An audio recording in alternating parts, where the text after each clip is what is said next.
Welcome to my YouTube channel Knowledge Seeker. Which topic we are going to discuss is von Neumann architecture. तो सबसे पहले हम table of content को देख लेते हैं।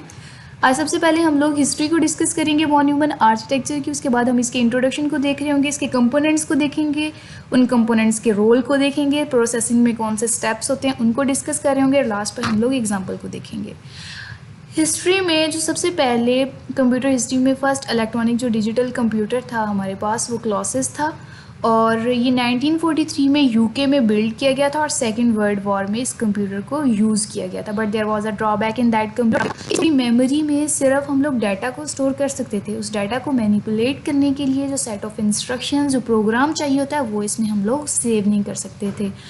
तो क्या होता था, हमें हर बार एक नया प्रोग्राम इंस्टॉल करना पड़ता था और उसको इंस्टॉल करने में स्विचेस और केबल्स को चेंज करना पड़ता था और it takes a lot of time, even weeks लग जाते थे।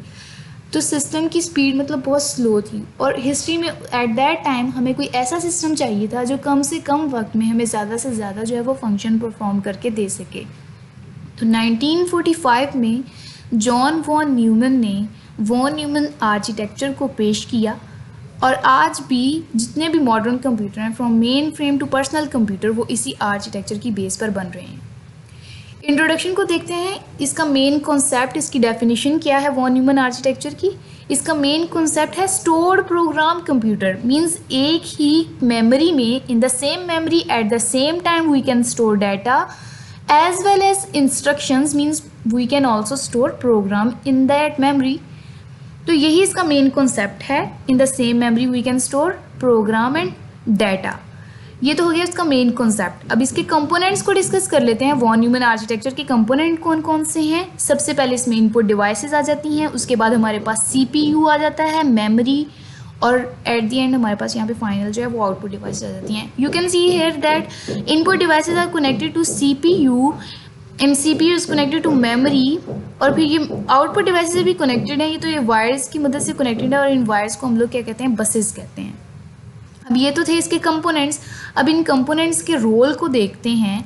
इनपुट डिवाइसेस में हमारे पास आ जाता है कीबोर्ड और माउस वगैरह। ये इन्फॉर्मेशन को इनकोड यानी इनपुट करने के लिए इस्तेमाल होते हैं। जैसे ही इन्फॉर्मेशन को इनकोड कर दिया था तो वो मेमोरी पर स्टोर हो जाती है। सीपीयू क्या करता है, वो इन्फॉर्मेशन को वहाँ से फैच करता है, डिकोड करता है। प्रोसेसिंग के बाद जो रिजल्ट्स होते हैं वो मेमोरी यूनिट की तरफ भेज दिए जाते हैं, मेमोरी यूनिट पर उनको स्टोर कर लिया जाता है एंड देन वो जो रिजल्ट्स होते हैं वो आउटपुट डिवाइसेस पर शो कर दिए जाते हैं। अब यहाँ पर हम देख रहे हैं कि सीपीयू के मज़ीद 3 कंपोनेंट्स यहाँ पे हमें दिए गए हैं। इनका भी कोई ना कोई फंक्शन है ना। तो सीयू जो है वो यहाँ पे कंट्रोल यूनिट है, मास्टर के तौर पर वो रोल प्ले कर रहा है। वो क्या करता है कि वो मेमोरी से इंफॉर्मेशन को फैच करता है, डिकोड करता है एंड देन वो एएलयू को बताता है कि उसने डाटा पर कौन सा ऑपरेशन परफॉर्म करना है। फिर जो रिजल्ट्स होते हैं वो मेमोरी यूनिट पर स्टोर कर लिए जाते हैं और आउटपुट डिवाइसेस पर शो कर दिए जाते हैं। अब क्वेश्चन ये है कि जो यहाँ पे रजिस्टर दिए गए हैं इनका क्या फंक्शन है। असल में ये जो रजिस्टर होते हैं ये सिस्टम को क्रैश से बचाने के लिए इस्तेमाल होते हैं। अब ये जो यहाँ पर सीपीयू है और मेमोरी है इन दोनों की स्पीड में बैलेंस नहीं होता है। सम टाइम जो है वो मेमोरी जो है वो इन्फॉर्मेशन इसने काफ़ी ज़्यादा स्टोर की होती है और सीयू जो है वो वहाँ से उस स्पीड से फैच नहीं कर पाता इन्फॉर्मेशन को। और सम टाइम ऐसा होता है कि एएलयू जो है वो सीयू से इन्फॉर्मेशन लेके प्रोसेसिंग करके रिजल्ट्स जो है वो प्रिपेयर कर लेता है और वो सेंड कर रहा होता है मेमोरी यूनिट की तरफ और मेमोरी यूनिट जो है वो उतनी स्पीड से उनको स्टोर नहीं कर पाता। तो क्या होता है कि ये जो रजिस्टर हैं ये टेम्परेरी इन्फॉर्मेशन को स्टोर करते हैं। जो इन्फॉर्मेशन सीयू ने यहाँ से फैच करनी होती है उसको भी यहाँ पे स्टोर कर लिया जाता है और जो रिजल्ट्स होते हैं, फाइनल रिजल्ट्स जो एएलयू ने जो ऑपरेशंस परफॉर्म करने के बाद रिजल्ट्स दिए होते हैं वो मेमोरी यूनिट पर स्टोर होने होते हैं, लेकिन टेम्परेरी जो है वो रजिस्टर्स में उनको स्टोर कर लिया जाता है ताकि सिस्टम जो है वो क्रैश से बच सके। और फिर इन्फॉर्मेशन को जो है वो यहाँ पे मेमोरी यूनिट के पास सेव करने के बाद फाइनली जो है वो आउटपुट डिवाइसेस, मॉनिटर या हमारे पास कोई भी प्रिंटर जैसी भी आउटपुट डिवाइसेस है वहाँ पर जो है वो इन्फॉर्मेशन को शो कर दिया जाता है। और यहाँ पे ये इनपुट डिवाइसेस, सीपीयू, मेमोरी और बसेस, ये जो है आउटपुट डिवाइसेस ये बसेस की मदद से, ये देखें यहाँ पे ये वायर, यहाँ से भी वायर का कनेक्शन है, ये दोनों भी वायर के कनेक्शन के साथ जो है वो जुड़े हुए हैं। तो ये जो वायर्स का कनेक्शन है उनको हम जो है यहाँ पे बसेस का नाम दे रहे हैं। अब हम लोग ये हमने कंपोनेंट्स को रोल को डिस्कस किया है। अब यहाँ पे रजिस्टर को देख लेते हैं कि register is use to enhance the speed. Different register को यहाँ पे डिस्कस किया गया है, जैसा कि MDR मेमोरी डाटा रजिस्टर है। ये क्या करता है, store the data that is to be send और फेच्ड फ्रॉम मेमोरी।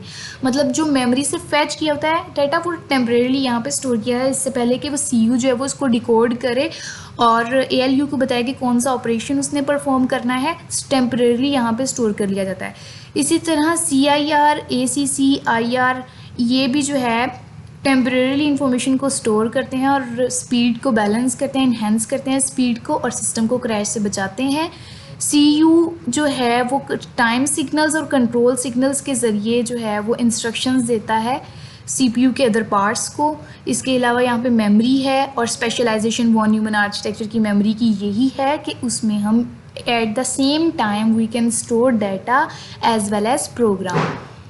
उसके बाद बसेस का हमने जिक्र किया, जो कनेक्शन के लिए वायर्स इस्तेमाल हो रही हैं उसको हम बसेस कह रहे हैं, और आउटपुट डिवाइसेस जो हैं वो डाटा को शो करने के लिए इस्तेमाल होती हैं। अब हम लोग steps involve in the working of von Neumann architecture steps देख लेते हैं। In the first step processor fetch the instruction from the memory. Processor जो है CPU है वो CU जो है वो फेच करता है मेमोरी से इंफॉर्मेशन को। In the next step instruction are transferred from memory to register. अभी हमने देखा था, पहले हमने इस बात को भी डिस्कस किया है कि मेमोरी से जो वो रजिस्टर में टेम्परेली स्टोर की जाती हैं ताकि सिस्टम क्रैश से बच सके, वो हम पहले भी डिस्कस कर सकें इस बात को। अच्छा, then memory places the instruction on the data bus. The processor then copies the instruction from the data bus to the instruction register. Instruction register पर उसको कॉपी कर लिया जाता है। अब नेक्स्ट ये तो था फेच इंस्ट्रक्शन, फेच कैसे होती है इन्फॉर्मेशन वहाँ से फिर कॉपी कर ली जाती है। ये सारा फैचिंग का प्रोसेस यहाँ तक 3 स्टेप्स में कंप्लीट हुआ। अब देखते हैं डिकोड इंस्ट्रक्शंस।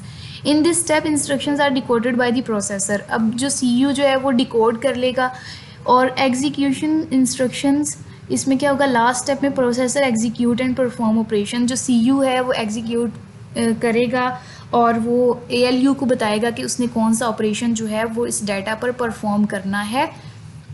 अब यहाँ से देख लेते हैं following diagram show how von Neumann architecture work. अब ये जो यहाँ पे हमने 3 स्टेप्स को डिस्कस किया है, अब देखते हैं कि वो किस तरह से स्टेप्स जो हैं वो रोल प्ले करते हैं। ये देखें, इन्फॉर्मेशन से सबसे पहले जब हमने डाटा इनपुट किया वो मेमोरी पर स्टोर हुआ, मेमोरी से CU ने फेच किया।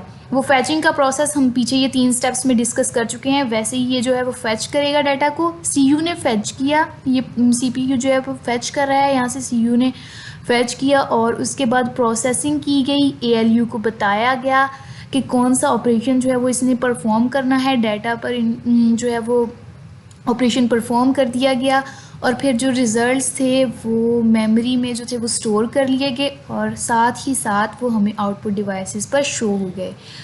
अब हम लोग एक एग्जांपल देखते हैं। ये जो हमने उसकी वर्किंग पढ़ी है कि वो इन स्टेप्स में वर्क करता है, अब एग्जांपल के साथ उसको देखते हैं ताकि वो हमें ज़्यादा क्लियर हो जाए ना। अच्छा, यहाँ देखते हैं इनपुट डिवाइस हमारे पास कीबोर्ड है। कीबोर्ड में से हमने डाटा इनपुट किया, डाटा हमारे पास क्या था 20+20।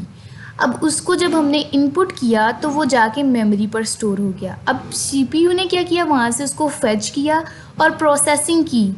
उसने प्रोसेसिंग की, डिकोडिंग प्रोसेसिंग के दौरान डिकोडिंग का प्रोसेस हुआ और उसने देखा कि 20+20 और उसने CU ने ALU को बताया कि यहाँ पर तुम्हें एडिशन का ऑपरेशन परफॉर्म करना है।